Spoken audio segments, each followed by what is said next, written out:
വരാനും സമാധാനമായ ഒരു അന്തരീക്ഷത്തിൽ നമ്മൾ സന്തോഷത്തോടുകൂടി മാതാവിനെ യാത്ര അയക്കുന്നതിന് വേണ്ടി ശ്രമിക്കണം. എൻപള്ളിക്കാട്ട് വെളുത്തിൻ്റെ കുടുംബയോഗത്തിൻ്റെ നാമത്തിൽ അനുശോചനം രേഖപ്പെടുത്തിക്കൊണ്ട് ഞാൻ എൻ്റെ വാക്കുകളെ ചുരുക്കും.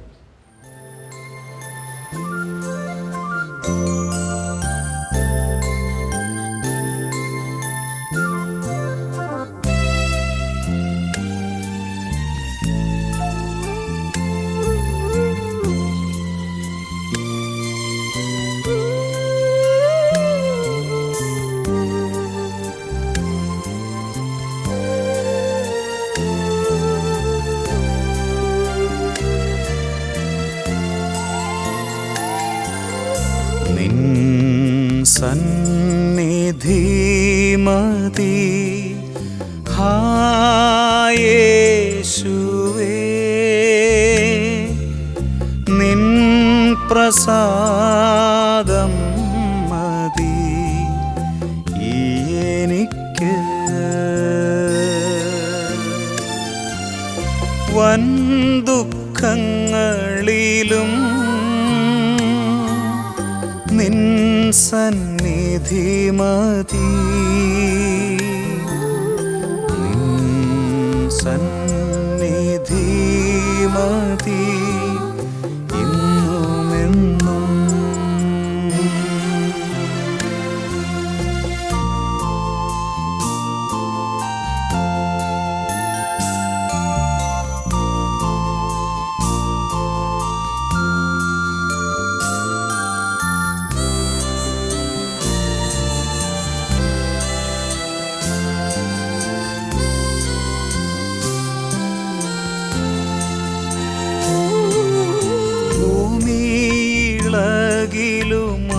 സമുദ്രം കോപിക്കിലും ഭയമില്ലെനിക്ക്.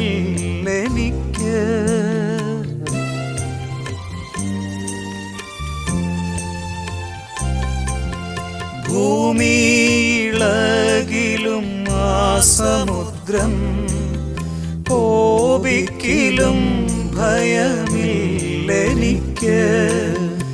അന്നു നിൻ കൈമതി, നിൻ സന്നിധി മതി, നിൻ സന്നിധി മതി.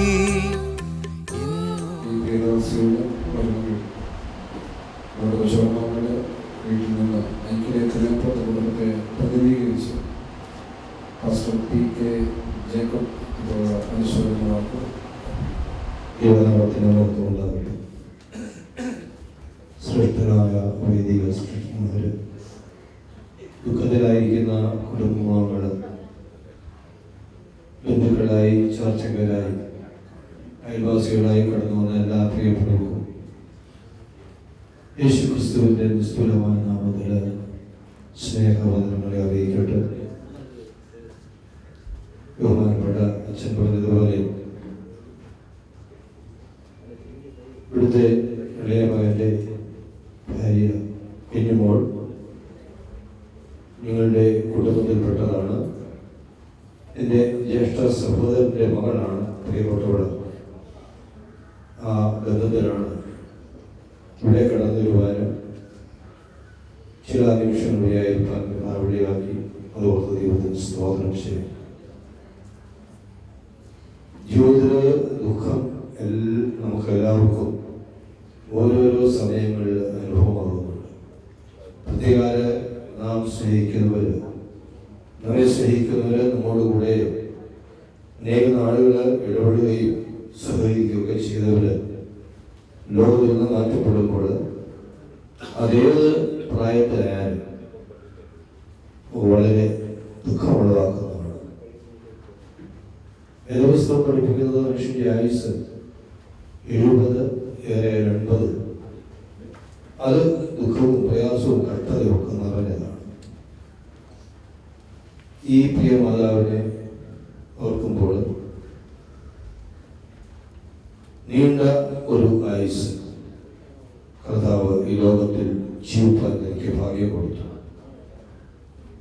എൻ്റെ ജീവിതത്തിൻ്റെ ആരംഭ ദിവസം മുതൽ തന്നെ ദൈവത്തിൻ്റെ വലിയ സാന്നിധ്യത്തെ അനുഭവിച്ചു എന്ന് തീർച്ചയായിട്ടും നമുക്ക് പറയാൻ സാധിക്കും. കാരണം ദൈവത്തിൻ്റെ കൃപയില്ലാതെ ആർക്കും ജീവിക്കാൻ ഒക്കത്തില്ല.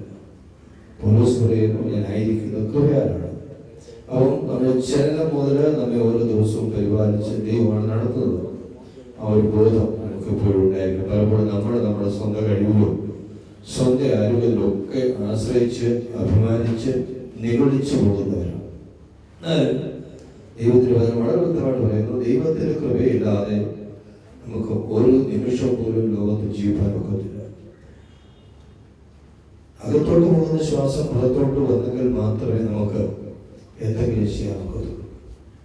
പറഞ്ഞതിന് സാരം ദൈവം നമ്മെ ഇത്രത്തോളം സഹായിച്ചു. പ്രിയമാതാവിൻ്റെ ജീവിതകാലത്ത് ആവശ്യമായ സംഘടനകൾക്കാവുന്നത് എനിക്ക് വിദ്യാഭ്യാസം, ജോലി, കുടുംബജീവിതം, കുഞ്ഞുങ്ങൾ, അവരുടെ നല്ല അനുഗ്രഹിക്കപ്പെട്ട ഭാവി, അവരുടെ കൊച്ചുമക്കൾ, ഇങ്ങനെ ഒക്കെ ഒരു വലിയ അനുഗ്രഹത്തിൻ്റെ അനുഭവം എനിക്ക് ജീവിതത്തിൽ അനുഭവപ്പെടേണ്ടിയായി തോന്നുന്നു.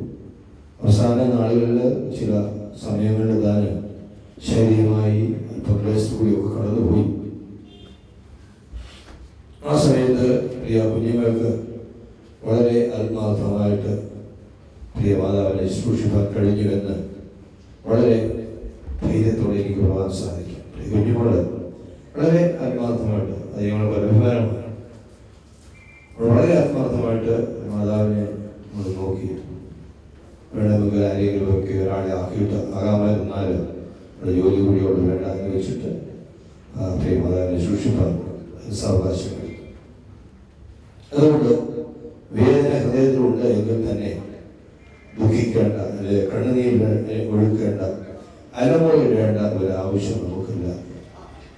ക്രിസ്തീയ വിശ്വാസത്തിന്റെ ഗുണമാണ് നാം ഒക്കെ. ഇവിടെ നമ്മളെ പഠിപ്പിക്കുന്നുണ്ട്, ഈ ലോകത്തിന്റെ ജീവിതം കൊണ്ട് അല്ലെങ്കിൽ ലോകത്തിലെ ജീവിതം കൊണ്ട് ഇവിടെ കൊണ്ട് അവസാനിക്കുന്നതല്ല നമ്മുടെ ജീവിതം. പിന്നെയോ മരണത്തിനപ്പുറത്തായിട്ട് ഒരു വലിയ പ്രത്യാശ നമുക്കുണ്ട്. മറ്റുള്ളവർക്കില്ലാത്ത ഒരു വലിയ പ്രത്യാശയാണ് വേദപുസ്തകം നമുക്ക് തരുന്നത്. അത് ഈ മരണത്തിന് ശേഷം നമ്മളുടെ ദൈവത്തിരിക്കുന്ന ദൈവത്തിന്റെ ആത്മാവ് നഷ്ടപ്പെടുന്നില്ല. അത് ദൈവം അതിന് നിശ്ചയിച്ച സ്ഥലത്തേക്ക് കടന്നു പോകുന്നത് ഒന്നുകിൽ നരകത്തിൽ അല്ലെങ്കിൽ സ്വർഗത്തിൽ നമ്മുടെ വിശ്വാസമാണ്. എന്നാൽ അതിനേക്കാൾ ഉപരിയായിട്ട് ഒരു വിശ്വാസം നമുക്കുള്ളത്, വിശുദ്ധനായ അപ്പോസ്തലൻ പൗലോസ് തെസ്സലോനിക്കർക്ക് എഴുതുന്ന ലേഖനത്തിൽ ഇങ്ങനെ വായിക്കുന്നുണ്ട്, നിങ്ങൾ മരിച്ചു പോയവരെ കുറിച്ച് പ്രത്യാശയില്ലാത്തവരായിരിക്കരുത്.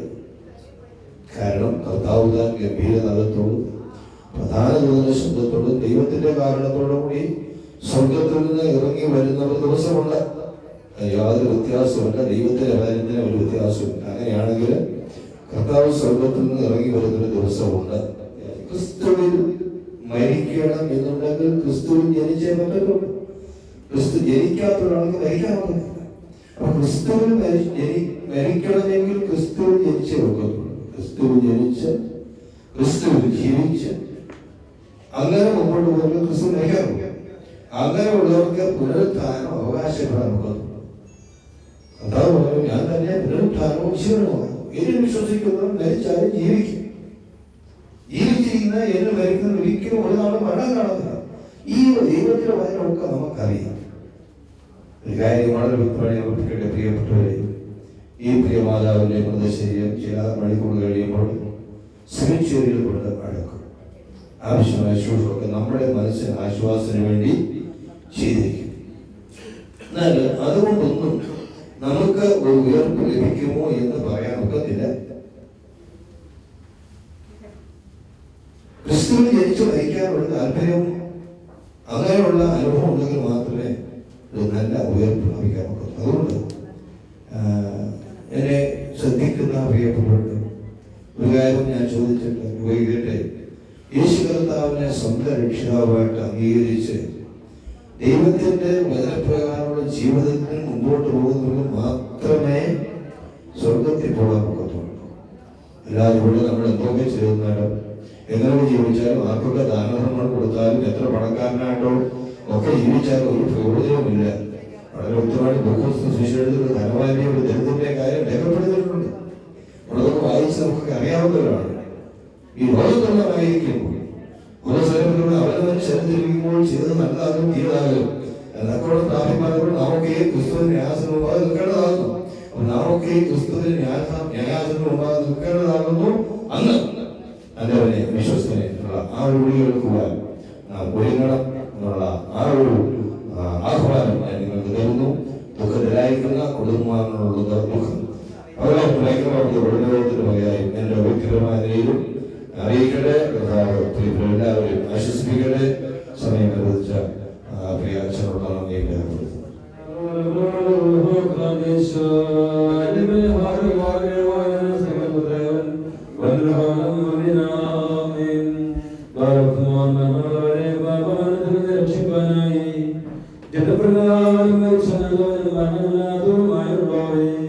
അനിത്യമായി ലോകത്തിൽ നിന്ന് കലയുടെ ശരണത്തിൽ വാങ്ങിപ്പോയിരിക്കുന്നതായ ഞങ്ങളുടെ സഹോദരിയായ ദാസികളെ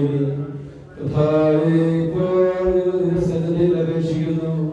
ആത്മാവിൽ പൂർണ്ണമായ ആശ്വാസങ്ങൾ നീ സൗജന്യമായി പഠിക്കുവാനാകണമേ. എന്റെ രാജ്യത്തോടും കൂടെ ഈ ദാസിയെ നീർത്തുമാകണമേ. ഉത്തമന് മനുഷ്യരെ സ്നേഹിക്കുന്നവരുമായിട്ടുണ്ടാവുന്നു. നിനക്ക് എന്നേക്ക് ബഹുമാനം കടപ്പെട്ടിരിക്കുന്നു.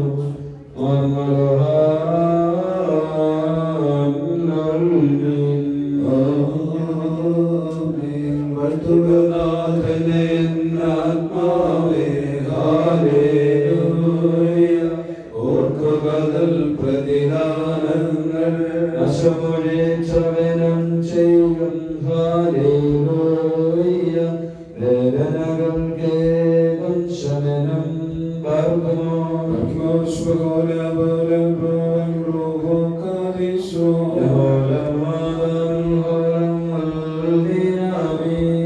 ശരീരം രക്ഷിച്ച് രക്തം പാനം ചെയ്യുന്നു.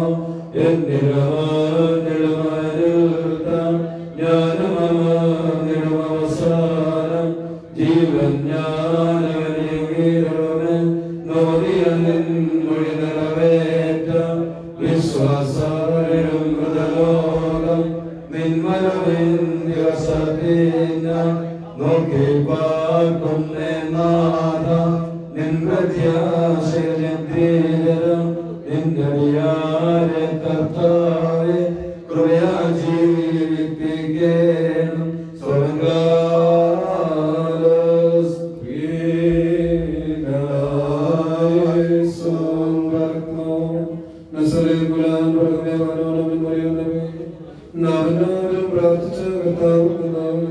അനുഗ്രഹങ്ങളും മനോഗുണവും യാചിക്കണം.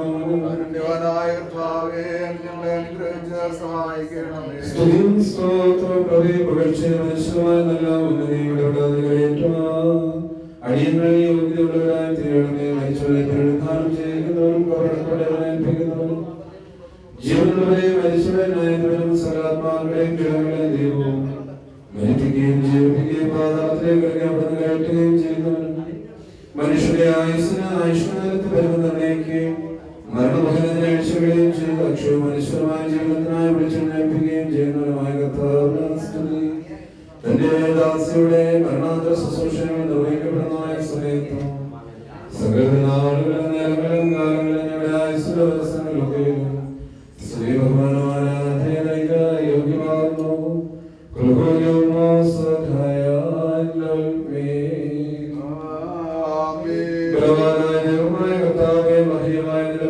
അവസാന ദിവസത്തിൽ പരേതനാശരമായ ഉദ്ധാനം ചെയ്യുകയും സകലപരേതരുടെ മസ്തികൾ ശേഖരിക്കപ്പെടുകയും സൂര്യചന്ദ്രന്മാർ ഇരുട്ടുപോവുകയും നക്ഷത്രങ്ങൾ പ്രകാശരഹിതമായി തീരുകയും ഭയങ്കരകാകളങ്ങൾ ധരിക്കുകയും ശുശ്രൂഷകന്മാരായ മാലാഖമാർ ഭയത്തോടെ നിൽക്കുകയും ഭയങ്കരങ്ങളായ പുസ്തകങ്ങൾ തുറക്കപ്പെട്ട് സകലരുടെയും പ്രവൃത്തികൾ പരിശോധിക്കപ്പെടുകയും ജ്ഞാനികൾ മൗനമായും സമർത്ഥന്മാർ വിസ്മയിച്ചു നിൽക്കുകയും നീതിമാന്മാർ പണവരെയും സന്തോഷിക്കുകയും ദുഷ്കർമ്മികൾ അഗ്നിക്ക് ഭക്ഷണമായി നൽകപ്പെടുകയും പുണ്യവാന്മാർ പ്രകാശം ആനന്ദിക്കുകയും ദുഷ്ടന്മാർ പുറത്തെ അന്ധകാരത്തിലേക്ക് അയക്കപ്പെടുകയും വിശുദ്ധന്മാർ ആഴമേറിയ വിശുദ്ധന്മാർ ശ്രേഷ്ഠമാകാതിരിക്കുകയും പാപികളായവരെ വഴിയിലേക്ക് വിളിക്കപ്പെടുകയും വലതുഭാഗത്തെ നേതായി ശ്രേഷ്ഠതപ്പെടുകയും ഇടതുഭാഗം നിദ്രപ്പെടുകയും ഇരുഭാഗങ്ങൾ അങ്ങിങ്ങനെ പ്രാപിക്കുകയും അവർക്ക് മാറ്റം സംഭവിക്കാതിരിക്കുകയും ചെയ്യുന്നതായ സമയത്ത് കർത്താവേ രൂപത്തിലും ഛായയിലും സൃഷ്ടിക്കപ്പെട്ടവരായ ഈ ദാസ്യൻ നിനക്ക് അനുഭവം നേടണമേ. നിന്റെ വിശുദ്ധമായ കൈകളാൽ നിർമ്മിക്കപ്പെട്ട അനുഗ്രഹിക്കപ്പെട്ടതായ ഈ വാത്സല്യ സൃഷ്ടികൾക്ക് സഹതാപം തോന്നണമേ. നിന്നെ സ്തുതിക്കുവാനായി നിർമ്മിക്കപ്പെട്ട 10 കമ്പികളുടെ കിരീടത്തെ കുറിച്ച് നിനക്ക് മനസ്സിൽ തോന്നണമേ. മരണം നശിപ്പിക്കുന്നതായ ചെറുകുമ്പിളിൽ കൂടായി ചെയ്തിരിക്കുന്നതായ ഈ മാനുഷികളെ കുറിച്ചും കോട്ടകളെ കുറിച്ചും നിനക്ക് കാരുണ്യം തോന്നണമേ.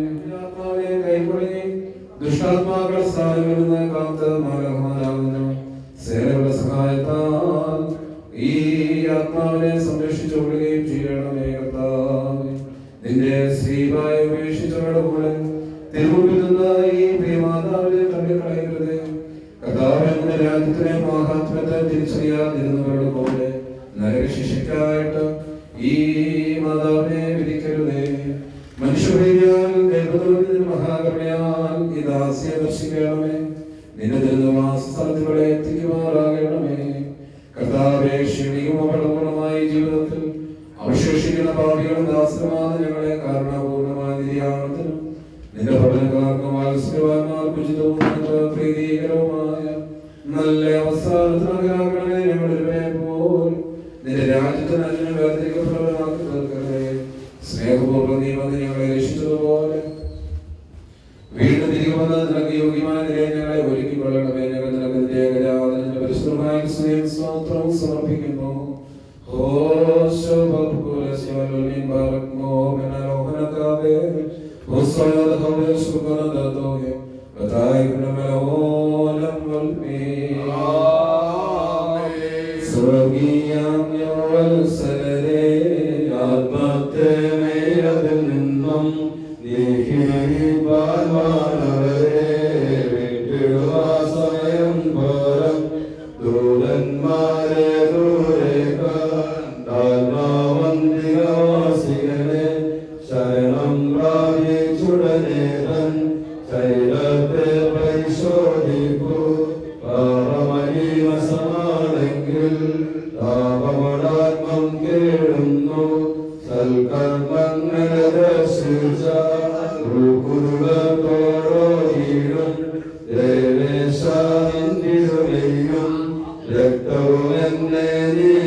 പ്രാർത്ഥനകളെ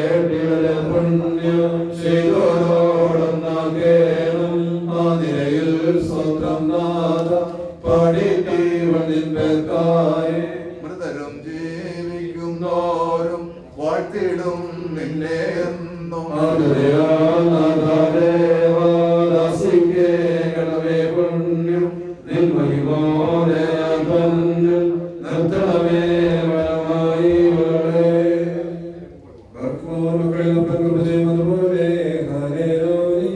ഭക്തന്മാരിൽ ദൈവം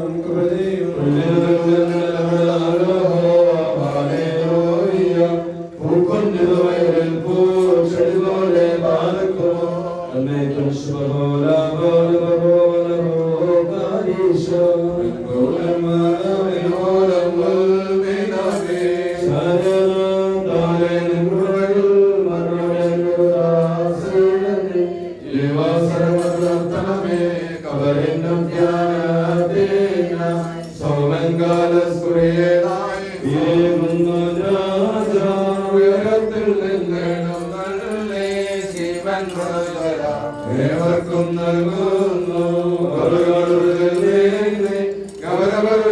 ഗൗരവരോടേറ്റു ഉയരേകും നിന്നെ സ്തുതി ചെയ്തിടുന്നു ഭാഗ്യമോ ശരീരം രക്തം പദം ചെയ്യുവാൻ പാതാളത്തിൽ പോകാനായി വിടാൻ ജീവിപ്പാൻ അങ്ങനെ തെട്ട് മരിച്ചതു ഞാൻ എന്നും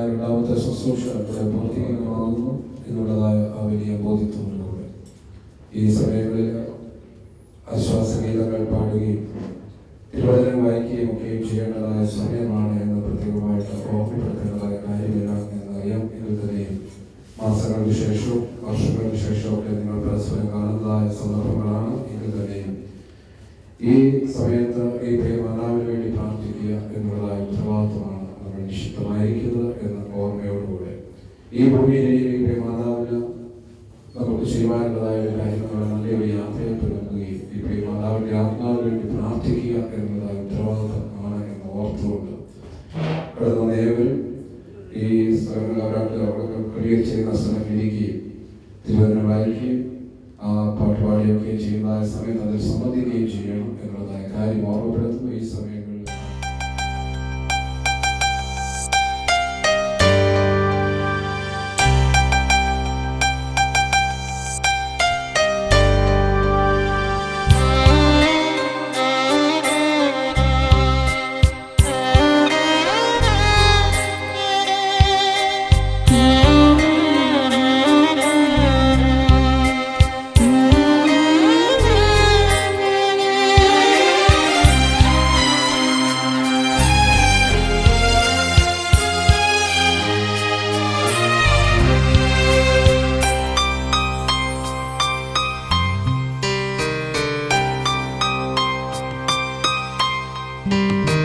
ദൈവത്തിൻ്റെ കുഞ്ഞല്ലേ നീ, സങ്കടത്താൽ വാടിയിടല്ലേ.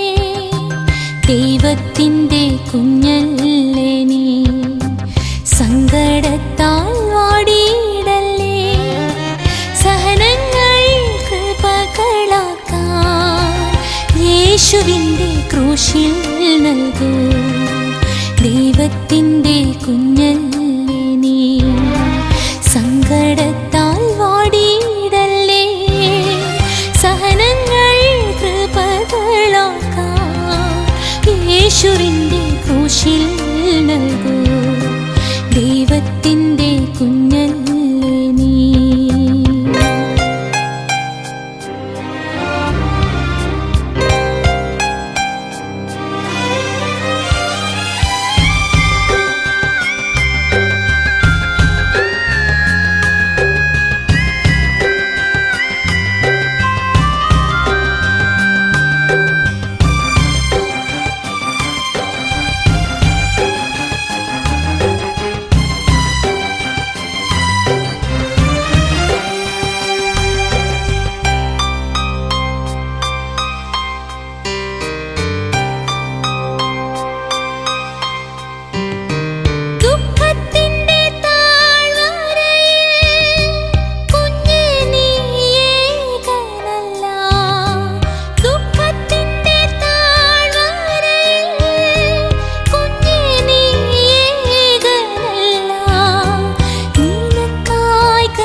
സങ്കടത്താൽ വാടിയിടല്ലേ, സഹനങ്ങൾ കൃപകളാക്കാം യേശുവിൻ്റെ ക്രൂശിൽ നൽകൂ.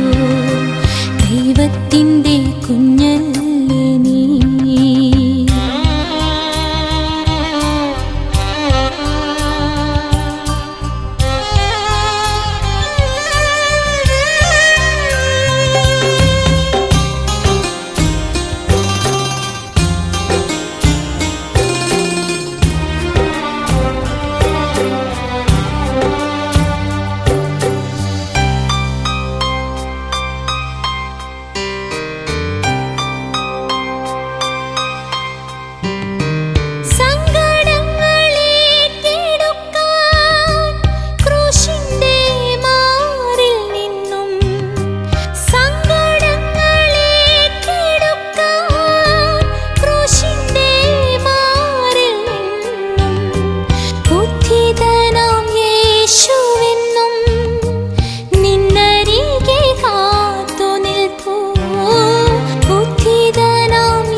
ദൈവത്തിൻ്റെ കുഞ്ഞല്ലേ നീ, സങ്കടത്താൽ വാടിയിടല്ലേ, സഹനങ്ങൾ കൃപകളാക്കാം യേശുവിൻ്റെ ക്രൂശിൽ നൽകൂ.